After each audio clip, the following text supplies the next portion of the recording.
एक गरीब परिवार में एक लड़की रहती थी जिसका नाम राधिका था। राधिका के माता पिता दोनों मजदूर थे और बहुत कम कमाते थे।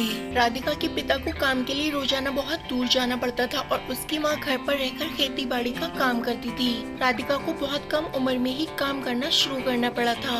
वह सुबह जल्दी उठकर घर के कामों में हाथ बटाती थी, फिर स्कूल जाती थी। स्कूल से आने के बाद वह फिर से घर के कामों में लग जाती थी। राधिका बहुत मेहनती और बुद्धिमान लड़की थी। वह स्कूल में हमेशा अच्छे अंक लाती थी। उसकी इच्छा थी कि वह बड़ा होकर डॉक्टर बने और गरीब लोगों की मदद करे। एक दिन राधिका के पिता काम करते हुए बीमार हो गए और उन्हें अस्पताल में भर्ती करना पड़ा। राधिका की माँ बहुत परेशान हो गयी। वह नहीं जानती थी कि वह अपने बीमार पति का इलाज कैसे करवाएंगी। राधिका ने अपनी माँ को सांत्वना दी और कहा, माँ चिंता मत करो, मैं तुम्हारी मदद करूंगी। राधिका ने अपनी पढ़ाई छोड़ दी और अपने पिता के इलाज में लग गई। वह हर रोज अस्पताल जाती थी और अपने पिता की देखभाल करती थी। वह पैसे कमाने के लिए भी मेहनत करती थी। वह जंगल से लकड़ी काट कर बेचती थी और कभी कभी लोगों के घरों में काम भी करती थी। राधिका के पिता का इलाज बहुत महंगा था। राधिका ने अपने पिता के इलाज के लिए बहुत मेहनत की, लेकिन फिर भी वह पैसे जुटा नहीं पाई। एक दिन राधिका के पिता की मृत्यु हो गई। राधिका बहुत दुखी हुई। उसने अपने पिता को खो दिया था और उसकी पढ़ाई भी छूट गई थी।